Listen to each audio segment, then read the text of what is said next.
Good afternoon. This video is called Thank You. A friend of mine is helping me to be able to help a friend stay in their apartment and not end up homeless. Also helping me with their deductible on their car so they can keep working after an accident. For privacy issues, that's all I'll talk about this person. When someone you haven't seen in 40 years still believes in you and trusts you and knows your mission or purpose in this life, that should be one of the highest highs in this life. When someone believes in you and you send them an email or give them a call, then they tell you that they'll help you out right away.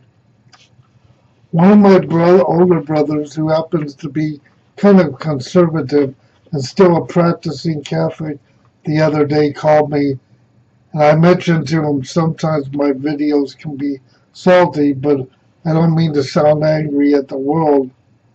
On certain levels, I get pissed off when people who were born free of disabilities and how stupid and how angry they are at the world for their blessings of being able to walk or talk.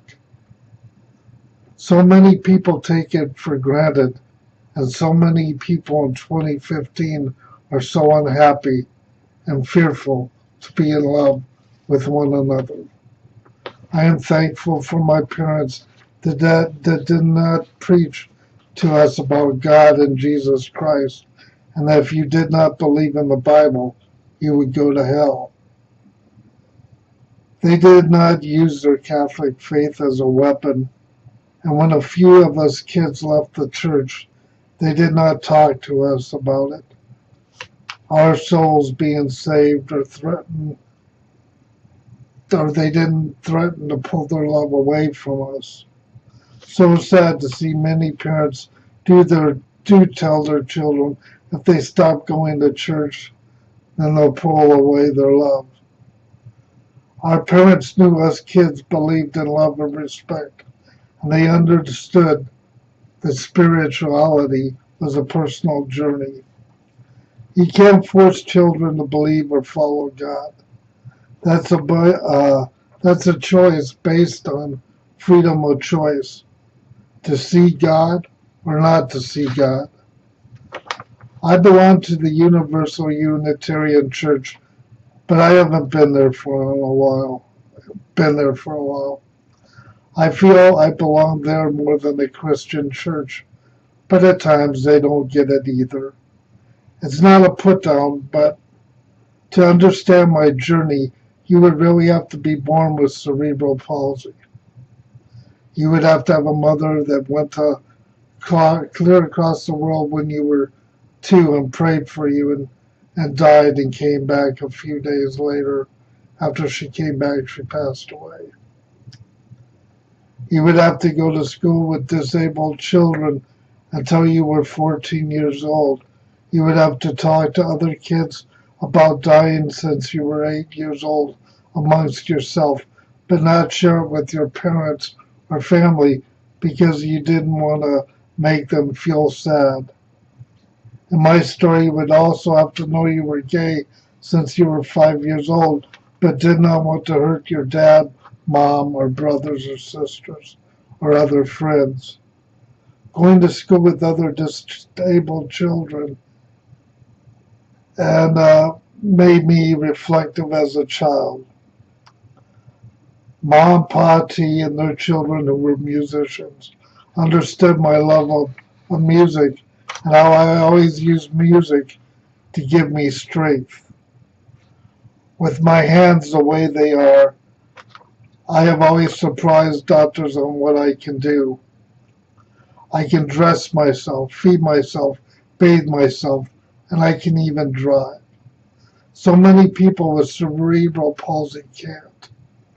To do this, I've had to be by myself a lot and teach myself how to adapt to a normal world.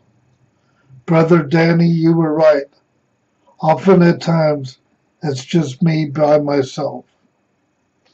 Back to my friend who helped me and my other friend.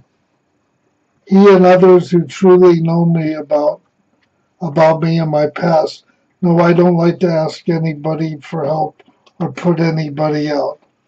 I have been this way since I was 4 years old. Before my mom, who I consider my stepmother, my mom, died at 29, she said, John, maybe you've been a little too independent and you should let others love you back. But people like me enjoy giving, especially emotionally. At times I do wish my videos would blow up and become big. I wish I would have somebody show me the money or maybe offer me writing a book. I would then buy a house. I would also help others like my friend has done for me. People get scared if you have cerebral palsy, if you're too reflective, especially if you don't have a degree. They often are afraid you're going to tell their secrets. Everybody has some secrets in this life, and not everybody has to know all of your heart or soul. You don't have to show that to everybody or share it on Facebook or seek everybody's approval. Other people are not God. Some may become God or Christ-like, but they are not God and should not be worshipped as so.